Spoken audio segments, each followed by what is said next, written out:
Hello again, everyone, and welcome. Thank you for being here. My name is Abby Faker. I'm part of the team with Read by Fourth, based at the Free Library Foundation. I'm going to pass things over to Lauren, who's going to be starting us off today with the first half of our presentation. Hi everyone, I'm Lauren White. I'm the operations manager for Read by Fourth, and I'm really excited to be with you all today. As we get started, you can drop your names in the Q&A, the chat. We're trying to work out some issues, but you can drop your name, why you're here today, and how you heard about the Neighborhood Literacy Fund in the Q&A, so that we love having that information about how we're getting out to the community.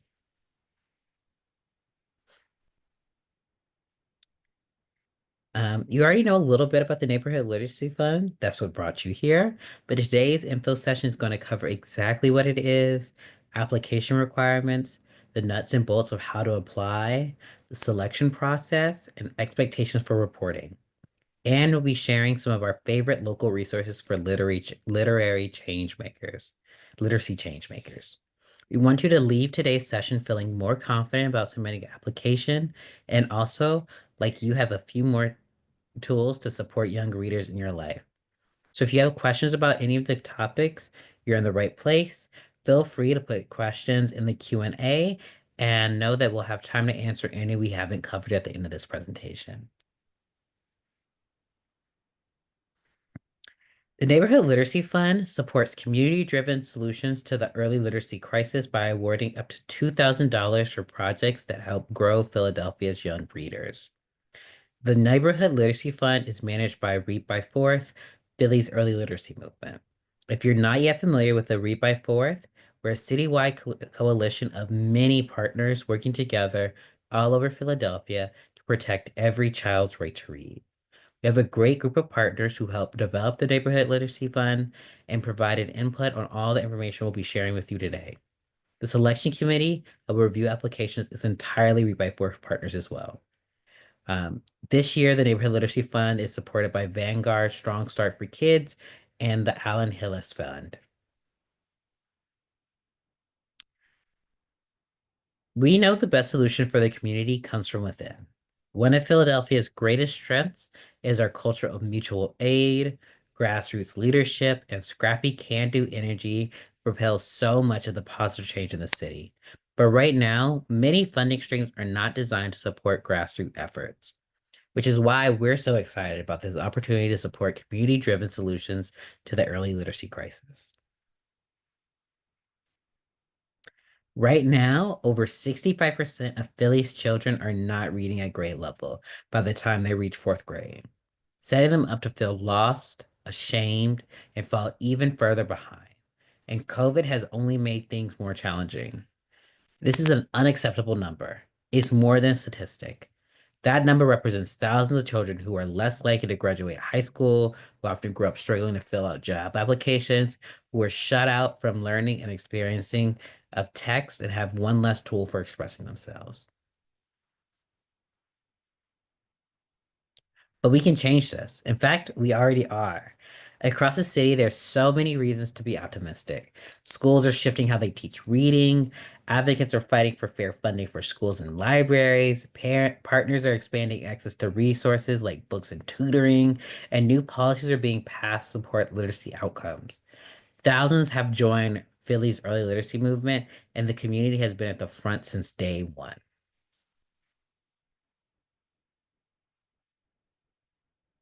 And that's what the Neighborhood Literacy Fund seeks to do. One, to support the development of young readers and their families, because as we've said before, reading is the key to the life of our children deserve. Engage and learn from unique community-driven solutions. No two readers and no two communities are alike. You know what works best for your community, and we want to learn from you.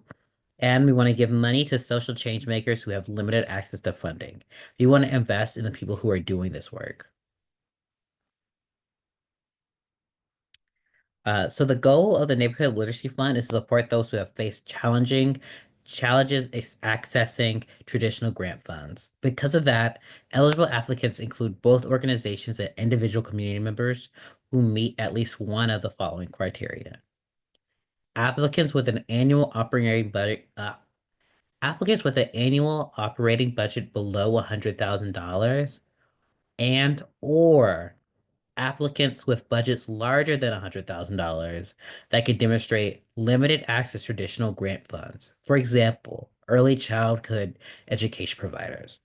If you're not sure if these apply to you, please contact Abby or Lauren from the Read by Fourth staff. Our contact information will be on the last side of this presentation. The main requirement is that projects must support the literacy development of children in Philadelphia, specifically for children ages 0 to 9 or families or educators of children's ages 0 to 9. And here's what our selection committee will be looking for. So I encourage you to think about each of these as you prepare your application. A clear vision of how activities will support literacy skills, solid plan to implement your ideas, community connections, limited access to traditional grant funds, and priority areas of North Philly, West Philly, and Southwest, specifically these zip codes. And in a moment, we'll talk through these in more detail as we look at how they show up on the application itself. Number one, as we just described, the committee will be looking for a clear vision for how your project will support early literacy. Number two, we'll ask about your community connections. We're looking for applications from community members and organizations with community relationships that are genuine and deep. Number three, limited access to traditional grant funds. This is why we ask about your organization's annual budget size and how much support you receive for this project already. As for number four, our planning team decided to award some additional points on our rubric to projects based in North Philly, West Philly, and Southwest because those are the areas of the greatest need when looking at current literacy outcomes. But if you're based in another part of the city, you're absolutely encouraged to apply as well. Just to give you a sense of past numbers, in the last two rounds, about 69% of applicants were from those selected zip codes, and about 74% of projects selected were in those zip codes.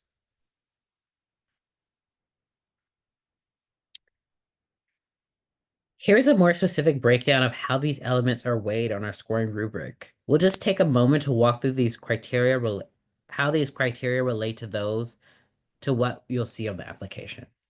We mentioned earlier the scoring preference for applications from North, West, and Southwest.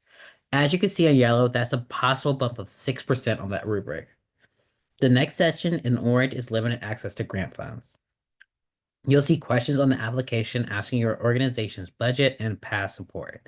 If your organization has a smaller budget, has not received many grants before, this is a section where you'll do well. If you received lots of money in the past, you won't score as highly here. The categories in blue are about your project itself. Do you make a clear case for how your project will increase literacy skills? Do you describe your connection with the community? Is your timeline realistic? That's where all that comes in. Last in green is the budget. The biggest mistake people make is forgetting to include it. Just make sure that it's complete and well thought out, and you'll do fine here. One change on the application this time is that before you could request any amount up to $2,000, this time there'll be a drop-down box asking you to choose increments of $500. So $500, $1,000, $1,500, or $2,000.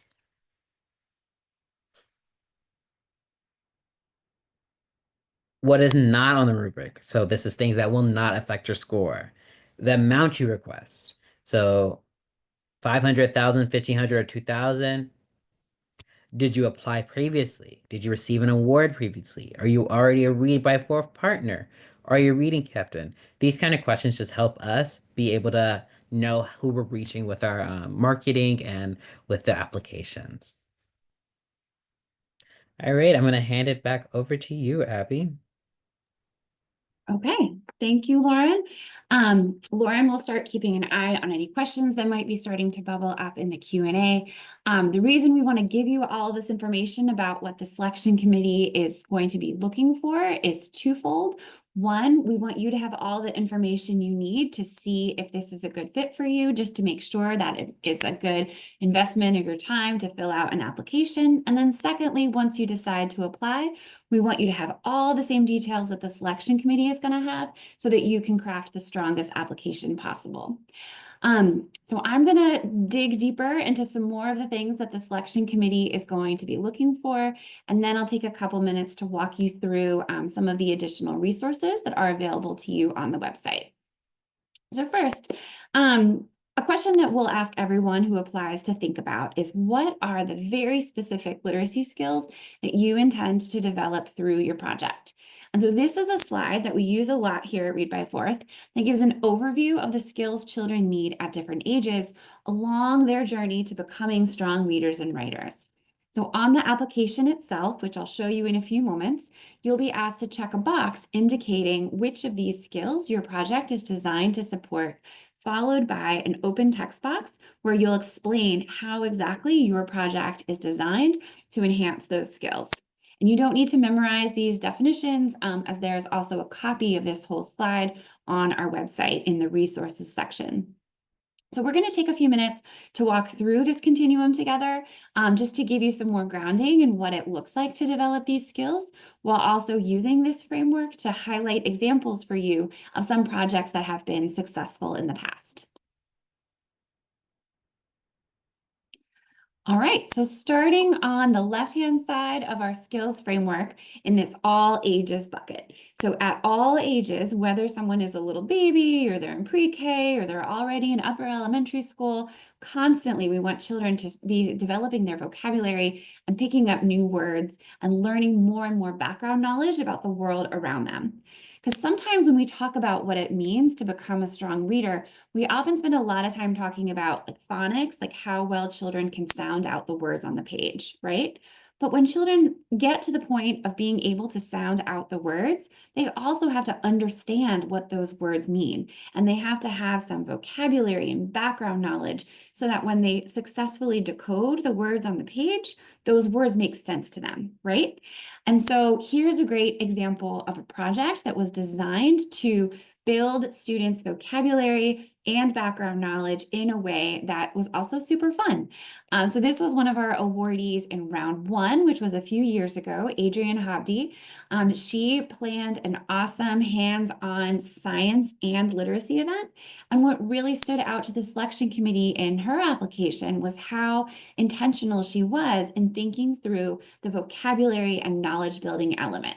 So on the bottom right-hand corner, you can see one of my kids' favorite activities, the messy, messy slime. But you can also see this picture in the middle where she's explaining the science and the vocabulary that that lesson is designed to support, so that kids were walking away from that event with some boost in their knowledge. Going to another example in this all ages category is that it is also super important to support kids in building their attention and motivation. And one way that we can do that is by letting kids choose books that they want to read, and by helping provide them with books that they're going to be really excited about and motivated to read. So here's an example from round two a few years ago. The applicant was the Friends of J.S. Jenks in Chestnut Hill. They partnered with a group of dads at their school called Jenks Dads on Duty, and they put together a book club for second and third grade boys. And the way that they approached the project was they worked with book selectors from Uncle Bobby's Books to purchase books, to choose books that they thought the boys would really respond to.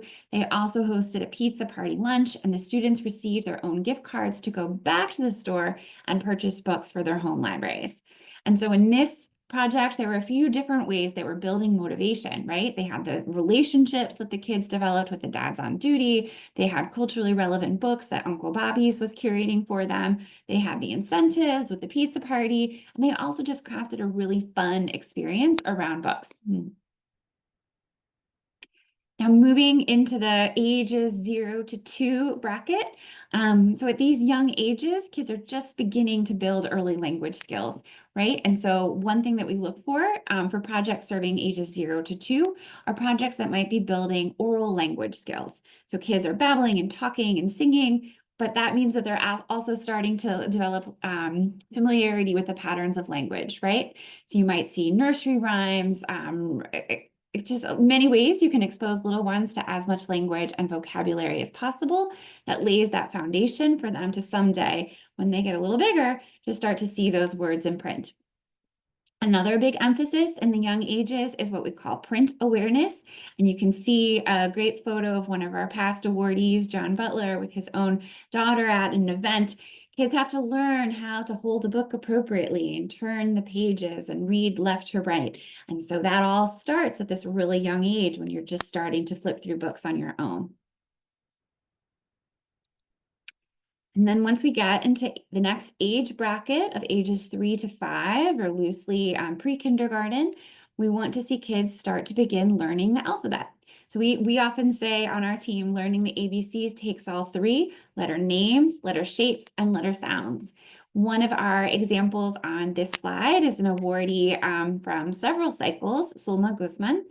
She held a series of early learning circles twice a week for Latino families in Southwest Philadelphia that were newly arrived to the United States and had children ages 2 to 5. And her sessions did a number of things to help families access early learning resources. One of the activities that really stood out to us was that she would hide little plastic letters in pieces of clay. So kids had to hunt for the letter and then say the name and the shape and the sound. So they were having fun, they were playing with clay, but she was also super thoughtful to make sure that they were building their alphabet skills at the same time. And then in ages 6 to 9, or roughly kindergarten, first, second, third grade, the skills we start to see here include phonics, where now I have the knowledge of the letter, I know the sound that that letter makes, and I can start to put those pieces together to sound out what I see on the page. Closely related to that is phonemic awareness, or being able to hear the sounds within words. Fluency is then when you become more comfortable and confident reading smoothly. You're not stumbling long to sound every word out from scratch. You start to recognize the words on sight, starts to flow and sound more natural. And that really comes from having lots of repeated practice, reading those letters and sound combinations over and over and over again. So an example of this project from a previous award cycle was the Southwark School. They were able to purchase decodable books that first and second graders could use to practice what they were learning. And they also hosted family nights to provide parents and caregivers with information on how children could continue practicing and building their fluency skills at home. And then finally, all those skills come together in strong comprehension and self-expression or writing skills. And that's when we want to see kids being able to pick up a book, read it, understand what it means, enjoy the experience, and then also be able to write and tell their own stories as well. So this example on the slide that we highlight was a project that took place in the Cecil B. Moore Library a couple of years ago. And it was just very interdisciplinary with all of these pieces happening at the same time. They had oral storytelling, they had read alouds, they had writing and drawing and art making and quilting, kind of bringing all these skills together. And so before I pause to show you some of the resources on the website, I see that there's a hand up. Susan, you want to come off mic and share your question? Yeah, can you hear me? Yes, go ahead.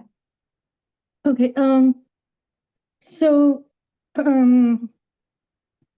have a question about, I couldn't see the first part of it. I'm sorry, I didn't sign in correctly. Um, this is only for, it's not for like Philly reading coaches can't apply because they're a part of the city, right? You could. You could. Mhm. How, I It mean, kind of depends. Well, I could apply through the, I mean, I'm at a school now. I don't even know if they have a library. I've met with a third grader about 3 times, and it's, she's reading it below first grade level. So we're, reading books she likes, something on Taylor Swift, playing games, but more supplies. I was thinking of buying games myself.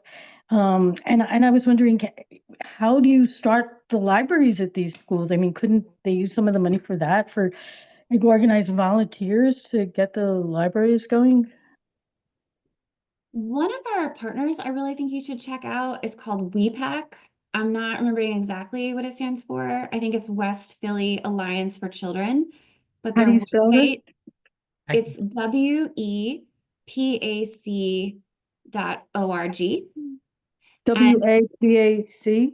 W-E is an, I don't know the official like letters. E, So like say E is Edward? an elephant, Okay, we P as pass. in peanut, A as Right. in apple, C as in, Okay.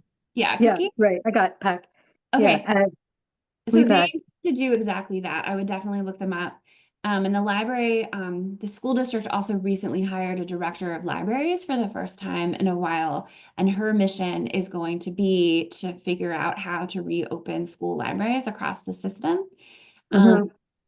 And I will have to look later for how you can learn more about her. I know she's on Instagram, but I don't know the like her handle off the top of my head. Right.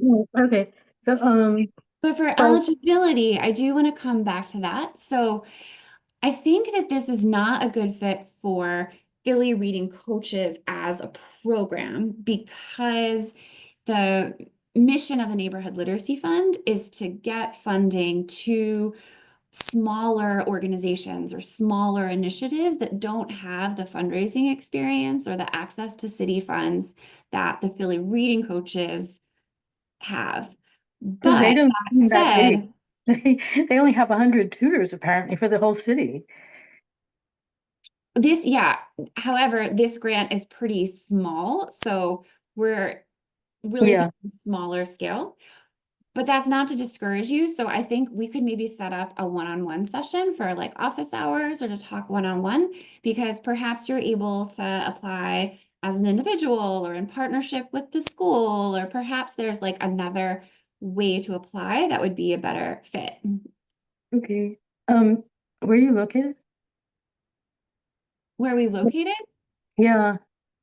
We're based in the library system and kind of has staff all over the city. Oh, But I think for now, I want to move on with sure. the overview information for everyone, and then we'll have more time to hang on for additional questions toward the end. But do keep using, I mean, I'm going to pause before I start again to look at the Q&A real quick.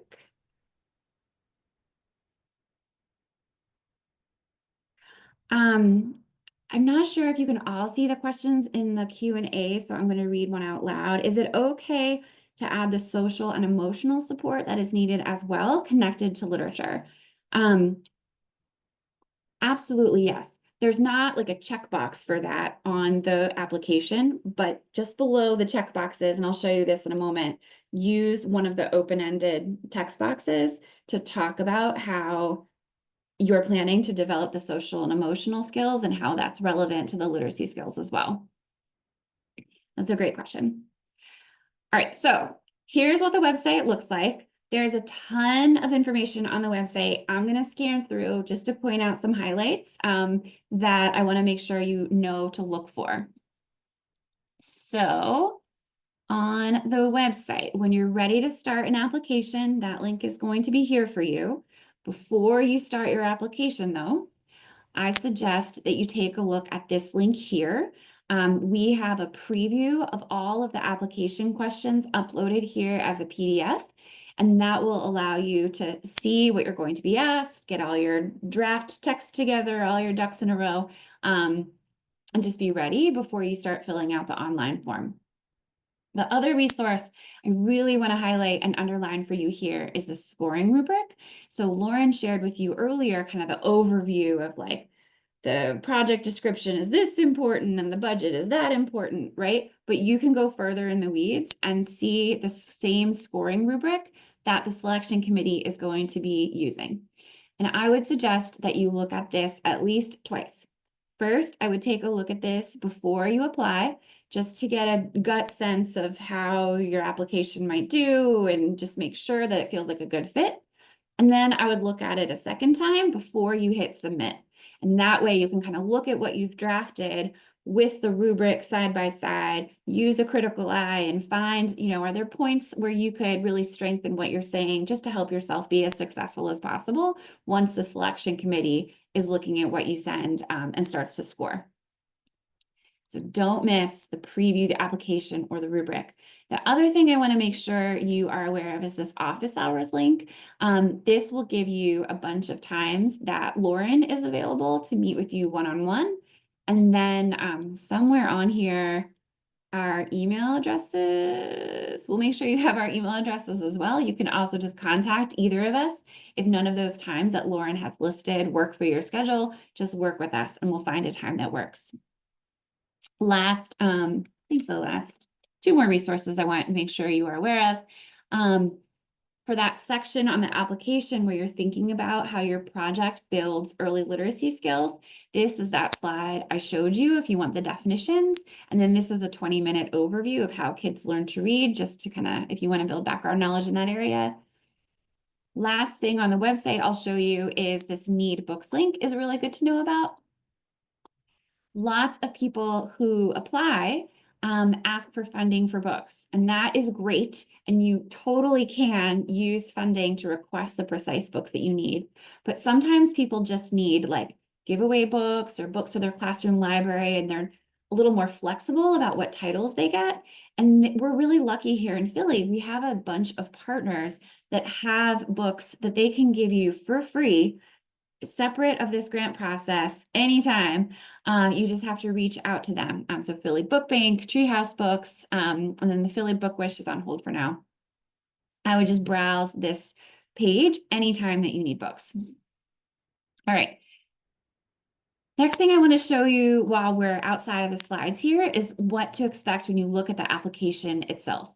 So when you click that link that says apply, it will take you here.